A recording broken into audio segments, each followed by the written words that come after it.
Eh bien, Jean-Paul Briguelli, c'est à vous. Je précise que vous êtes enseignant, essayiste, tout le monde le sait. La Fabrique du crétin, c'était en 2005. Et tout de suite, vous allez nous donner donc votre vision du divorce scolaire. Qu'est-ce que c'est à vos yeux? Je me méfie un petit peu des métaphores. Alors, divorce scolaire, lorsqu'Alain Bentolila m'a dit ça, j'ai agité dans tous les sens, je me suis demandé qui divorçait de qui, etc. Vous savez, il y a toujours quelqu'un qui veut y aller, en quelque sorte, dans le divorce. Est-ce que c'était les élèves qui divorçaient de l'école? Est-ce que c'était l'école qui, d'une façon ou d'une autre, demandait le divorce? Bon, c'est un problème. Alors, je vais repartir de ce que vous avez si brillamment dit. Vraiment, je suis très admiratif, j'ai tout à fait honte de parler après vous. Et vous vous rappelez quand vous disiez tout à l'heure, de mon temps, nous sommes tous les deux, hélas, assez âgés pour pouvoir dire de mon temps et passer pour deux gros imbéciles, mais enfin, ça c'est encore autre chose. De mon temps, il y avait assez peu d'élèves qui allaient au lycée. Et en même temps, pendant tout votre exposé, vous avez dit l'école, comme si c'était la même. Un peu comme, vous savez, comme quand on dit, quand des parents disent à leurs enfants, passe ton bac d'abord, passe le bac. Quand ils disent passe le bac, ce qu'ils ont en tête, c'est le leur, quand ils l'ont passé. Quand des grands-parents d'ailleurs disent à leurs petits-enfants, passe le bac, ce qu'ils ont en tête, c'est le leur. Si jamais quelqu'un avait vécu 200 et quelques années, ce qu'il aurait en tête, c'est le bac tel que Napoléon Ier l'a créé. 1803, 1804, quelque chose comme ça. Or, c'est le même mot, mais c'est comme un nom de famille. Le Briguelli de 1803 ou 1804 n'est pas celui d'aujourd'hui. Vous voyez? Et c'est pareil pour tout le monde. Le bac d'il y a simplement 20 ans n'est plus celui d'aujourd'hui, plus du tout. L'école d'il y a 50 ans, n'est plus du tout celle d'aujourd'hui. Mais on continue à dire l'école. Alors ce que vous avez marqué fort brillamment, c'est le fait que l'école actuellement est à la fois en souffrance, et les enseignants, j'ai dans l'idée qu'il y en a un certain nombre ici, les enseignants sont eux-mêmes en souffrance de ne pas arriver à transmettre ce qu'ils voudraient transmettre à des élèves qui ne sont plus du tout ce qu'ils étaient eux-mêmes quand ils étaient élèves. Je vous rappelle que c'est comme pour le bac et comme pour l'école. Les enseignants en général ont été de bons élèves. Et en face, ils ont tout le monde. Alors, je vais partir d'une idée qui ne fera pas l'unanimité. Je crois que l'école réussit très bien ce qu'elle a à faire actuellement. Alors, c'est pénible à dire, mais ce qu'elle a à faire actuellement, c'est, dans l'ordre, créer 18% d'analphabètes à l'entrée en sixième, en virer 150 000 à la fin de la troisième et faire échouer 15% des élèves au bac, soit à peu près 110 000. Faites le compte. Faites le compte. Qu'est-ce qu'elle a à faire? Elle a à fabriquer des ouvriers pour les abattoirs de Bretagne. Parce que... et allez voir, on en voyait de temps en temps à la télé ces derniers temps, parce que les abattoirs en plus sont en déficit, en grève et en extinction. On a le choix d'ailleurs, soit on prend ces enfants-là, soit on va les chercher en Pologne actuellement, ou en Roumanie, etc. L'école excelle à fabriquer ce qu'on lui demande de fabriquer. Dans les années 50 ou 60, elle fabriquait les élites dont elle avait besoin, et à l'époque, il n'y avait pas de problème, parce que toutes les élites, elle pouvait fabriquer autant d'élites qu'elle voulait. La demande d'élite était tellement forte, de toute façon, que l'école ne pouvait jamais satisfaire la demande. Actuellement, la demande d'élite est tellement plafonnée qu'elle a nécessairement plafonné elle-même la création des élites. Ne croyez pas un seul instant, les élites, on va dire globalement, allez, c'est 10% des élèves. 10% des élèves arrivent dans cette espèce de pseudo-nirvana des écoles, de l'école actuelle, que sont les classes préparatoires, les grandes écoles, etc. 10%. Mais on n'en veut pas plus. On n'en veut pas plus. On se débrouille depuis une bonne trentaine d'années pour qu'un grand nombre d'élèves échouent. Et je sais bien que vous avez mis beaucoup de freudisme dans votre propos. Moi, je vais mettre un peu de marxisme. Ce sont les deux grands ancêtres que nous partageons tous. C'est pas en 68, quelques-uns se rappellent ici, il y avait un chanteur qui s'appelait Évariste, qui est devenu par la suite un grand mathématicien, d'ailleurs, sauf erreur, qui enseignait à Paris 7, je crois, ou quelque chose comme ça, qui chantait. Et il chantait une chanson où il disait, c'est un dialogue entre le père et son fils, si tu continues comme ça, j'ai peur que tu ne passes pas dans la classe supérieure. Et le gosse disait, les différences de classe, nous les abolirons, c'est pour ça qu'on fait la révolution. C'est un jeu de mots extraordinairement productif. Je vous assure que ce qui se fait actuellement à l'école, c'est le blocage absolu des classes sociales telles que Marx les a décrites. Ceux qui échouent, globalement, ce sont ceux qui, dès le départ, n'avaient aucune chance de réussir. Voilà, à peu de choses près. On a un petit volant de jeu, mais très très peu. Alors je vais raconter maintenant une histoire très précise. J'ai enseigné 10 ans dans la mer de toutes les ZEP, au Tarteret, à Corbeil-Essonnes. Et actuellement, je suis en classe prépa à Marseille. Vous voyez, j'ai vu vraiment les deux bouts de la chaîne. J'ai fait du collège aussi, rural. On ne parle pas assez des collèges ruraux. Il y a une détresse terrible, d'ailleurs, dans les collèges ruraux, qui est parfois bien plus grande que dans les banlieues dites déshéritées, et qui le sont, d'ailleurs. Bon, donc je peux à peu près parler de tout le système scolaire, à part le primaire, et encore pour le primaire, je m'en suis pas mal occupé, parce que, c'est une info là comme ça, je travaille avec un organisme qui s'appelle le GRIP, qui édite d'excellentes méthodes d'apprentissage de la lecture, de l'écriture, du calcul, etc., et qui marche très très bien. Fin de la séquence publicitaire gratuite. Les commandes peuvent se passer directement sur Internet. C'était un ajout sur la séquence publicitaire. Bon, qu'est-ce que j'ai constaté ? J'ai constaté, au fur et à mesure de ma carrière, que ceux qui s'en sortaient bien sont ceux qui étaient arrivés à l'école, avant même que nous ayons, nous, enseignants, dit le moindre mot, qui étaient arrivés déjà avec un bagage, et un bagage essentiellement, on va dire, linguistique. Vous savez, ça commence, on parlait tout à l'heure de maternelle, ça commence à la maternelle. Vous avez la maîtresse qui montre une image avec un chien sur l'image, et elle demande à Charles-Édouard, il dit « Qu'est-ce que c'est ?» Il dit « C'est un Golden Retriever, mamie, elle a le même. » Puis elle demande à Kevin, « Qu'est-ce que c'est ? C'est un Wawa. » Comment Si, c'est un Wawa. Non, Wawa, c'est ce qu'il fait. Mais qu'est-ce qu'il est ? Tu confonds l'être et le faire, Kevin. Qu'est-ce qu'il est ? Wawa. Il est mort, Kevin. Il est mort. Si, en plus, il bénéficie de méthodes de lecture, d'apprentissage de la lecture qui ne sont pas tout à fait adéquates, et on en a vu des méthodes qui n'étaient pas absolument adéquates ces 20 ou 30 dernières années. Si, en plus, il est socialement parlant, parce que ses parents n'ont pas beaucoup d'argent, donc il n'habite pas le 5e ni le 6e arrondissement de Paris. Il habite dans un endroit où il y a écrit ZEP, zone d'exclusion programmée. Voilà. Il a donc été mis dans une école de ZEP, dans un collège de ZEP, dans un lycée de ZEP. Qu'est-ce qu'on fait avec lui ? Alors je vais vous dire, il existe dans à peu près une quinzaine de lycées en France, au niveau des classes préparatoires, ce qu'on appelle des CPES. Dans mon propre lycée, donc à Marseille, on en a 2. Ce sont des prépas à la prépa, strictement réservés aux boursiers issus de lycées ZEP.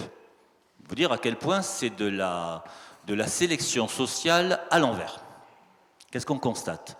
On constate que c'est, alors je veux dire enfant, parce qu'il ne faut pas exagérer, nous sommes assez vieux pour dire enfant pour à peu près tout ce qui a moins de 30 ans. On constate ces enfants mis dans des conditions optimales, et je peux vous assurer qu'il y a une CPES par exemple Henri IV. Alors on va dire que les conditions d'enseignement Henri IV sont des conditions optimales, ça va, il n'y a pas de problème.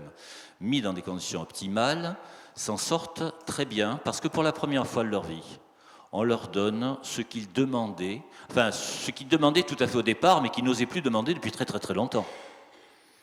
c'est-à-dire en fait de la culture littéraire, linguistique, scientifique, à très très très haute dose. Mais quand je dis à très haute dose, ils ont 40-45 heures de cours par semaine. Ça les change, hein, tout à fait au départ, il y a une espèce de choc nerveux. Qu'est-ce qu'on fait avec eux? On reprend tout depuis le départ. Alors ça a été chiffré, il y a la conférence des grandes écoles, il y a un an à peu près, qui a évalué le retard potentiel des élèves issus de ZEP. On dit ils ont, sur une certaine échelle, 2 points de retard. Qu'est-ce qu'on arrive à faire dans ces prépas à la prépa? Eh bien, en un an, on récupère un peu plus d'un point de retard. Et comme on les fait passer très souvent en prépa, le temps de la prépa, on récupère cet autre point. Où est le scandale? Le scandale, c'est que, premièrement, il y a 15 classes comme ça, de 24 élèves chacune sur toute la France. C'est-à-dire ça représente une goutte d'eau. C'est à peu près la même chose que ce que faisaient des coins à Sciences Po, c'est-à-dire je prends une cinquantaine de personnes, ça ressemble un peu aux bonnes œuvres de la Marquise, vous voyez, peu de choses de près. Bon, on fait à toute petite échelle avec de très gros moyens. Ce sont des élèves qui coûtent cher, ce sont des élèves qui coûtent aussi cher que les élèves de prépa, c'est-à-dire à peu près 15 000 € par an. Il paraît que c'est un scandale, dit le ministre. Tout le monde devrait coûter ce que ça coûte en fac, c'est-à-dire 6 000 € par an, c'est-à-dire le taux le plus bas de toute l'Europe, hein, enfin de toute l'OCDE. Ça coûte cher, ça vient tard, ça vient très tard. C'est un modèle qu'il faudrait quasiment mettre en place très vite, très très vite, c'est-à-dire créer à tous les niveaux, peut-être dès le primaire, en tout cas par exemple en 6e, etc., créer des classes qui soient de pur relais, des classes dans lesquelles on prenne de petits groupes d'élèves. Et quand je dis petits groupes d'élèves, en prépa on en prend 24 motivés, en 6e il faudrait en avoir 12. On ne peut pas faire classe à 30 élèves réticents. On ne le fait pas. Pourquoi est-ce qu'on ne le fait pas? Parce qu'on n'a aucun intérêt à le faire. Parce qu'on veut absolument maintenir, allez, on va prendre les chiffres cumulés, on a 300 000 mômes qui d'une façon ou d'une autre sortent du système scolaire sans rien dans les mains, rien dans les poches, rien dans la tête. 300 000 mômes chez qui en plus on a fabriqué la haine de tout ce qui est intellectuel. Là c'est une espèce d'histoire des mots, vous savez. Intellectuel, au départ, c'est Ferdinand Brunetière qui a inventé ça au moment de l'affaire Dreyfus. C'était pour caractériser Zola et ses amis, ces intellectuels, guillemets, accent de mépris, etc. Et puis après, à partir des années en particulier 30, 40, 50, intellectuels, c'était Sartre, c'était Camus, etc. La barre s'était renversée. Et je me souviens, hein, Alain, quand on était jeune, on se disait, mais être un intellectuel, c'est bien. Actuellement, je rappelle qu'un télo, dans les cours de récréation, c'est une injure. C'est une injure. Les seuls qui s'en tirent un petit peu, c'est un peu les filles à qui qu'on autorise à être un peu un télo, mais un garçon qui est un télo, surtout si en plus c'est un bolos, tout le monde sait ce que c'est un bolos, hein, faut parler le langage. Il faut bien voir. Comme on ne leur apprenait pas le langage de la culture bourgeoise, ils se sont inventés un langage à eux. Limité, hein, très très très limité. Ils ont 200 ou 300 mots. Vous écoutez le rap moyen, vous aurez à peu près le vocabulaire. Il faut bien voir une chose, on ne change les comportements que si justement on change le langage. Anecdote, il y a quelques années, j'avais une amie, prof d'anglais dans une ZEP du côté de Bordeaux, qui décide de ne pas suivre les programmes. Alors les programmes, pour ceux qui ne sont pas profs d'anglais, c'est essentiellement des pseudos et articles de presse réécrits d'ailleurs en général, de façon à ce que ce soit le vocabulaire très simple et qui renvoie aux réalités contemporaines. Alors je dois dire que ça m'a toujours semblé un peu tautologique d'apprendre aux mômes des réalités contemporaines dont ils sont imprégnés.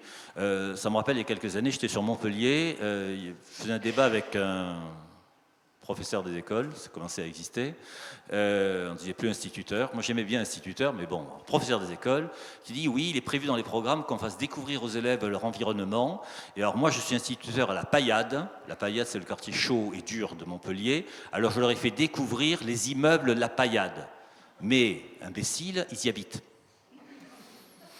Tu as à côté, à 1 kilomètre une extraordinaire ville des XVIIe et XVIIIe siècles, absolument sublime, et tu les amènes même pas. Ah non, non, les instructions, c'est de leur faire découvrir le quartier.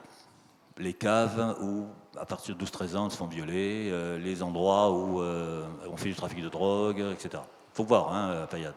Moi, je suis sur Marseille, si vous voulez, je peux vous initier au 13e, 14e et 15e arrondissement de Marseille. C'est pareil. Ils apprennent à compter, 1 Kalachnikov, 2 Kalachnikov, 3 Kalachnikov. Vous voyez, et je plaisante pas, c'est ça le pire, c'est que je plaisante pas. Bon, la prof en question s'insurge et décide de les faire travailler sur Roméo et Juliette, le texte de Shakespeare, in English in the text. Elle leur fait apprendre des passages entiers par cœur. Par cœur. Vous savez, le par cœur, tous les pédagogues disent ah là là, c'est du psittacisme. Les pédagogues, quand ils apprennent un mot, ils le ressortent très très très volontiers. Psittacisme, ça leur plaisait là, comme ça. Donc elle leur fait apprendre des tirades entières. À la fin de l'année, d'ailleurs, elle leur a même fait jouer devant la presse, etc. Alors, du coup, l'inspection générale, qui s'apprêtait à l'accabler, n'a pas osé dire grand-chose parce que la presse avait trouvé ça très bien. Et ce qu'elle avait remarqué, c'est que les gosses se sont appropriés le vocabulaire de Shakespeare. Ils se le sont appropriés même en dehors, parfaitement en dehors des cours et en dehors de Roméo et Juliette. C'est-à-dire qu'à la récré, au lieu de dire « fait chier », qui était le degré normal d'expression, ils se regardaient, ils disaient « God damn your bloody eyes ». Elle avait monté le niveau de la récré. C'est bien, vous savez, si, tout ça en pédagogue que nous sommes, si on arrivait à monter le niveau de la récré, ce serait absolument prodigieux, parce que ce serait non seulement leur donner des mots pour s'exprimer, mais leur donner des mots pour exprimer des choses même dont ils ne savaient pas qu'elles existaient. Parce que c'est ça quand même l'apprentissage auquel on devrait arriver en classe, c'est leur donner des éléments dont ils ignoraient complètement qu'ils existaient. Les faire entrer dans une culture. Alors je reprends Marx, hein, ne me dites pas, oui, mais il y a la culture des cités. Non, non, Marx lui-même dit, il n'y a qu'une culture, qui est la culture dominante. En l'état, c'est la culture bourgeoise. Il n'y en a pas d'autre.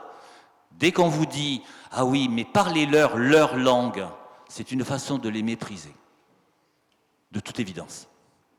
Hein, ce qu'il faut leur parler, c'est la langue de Racine.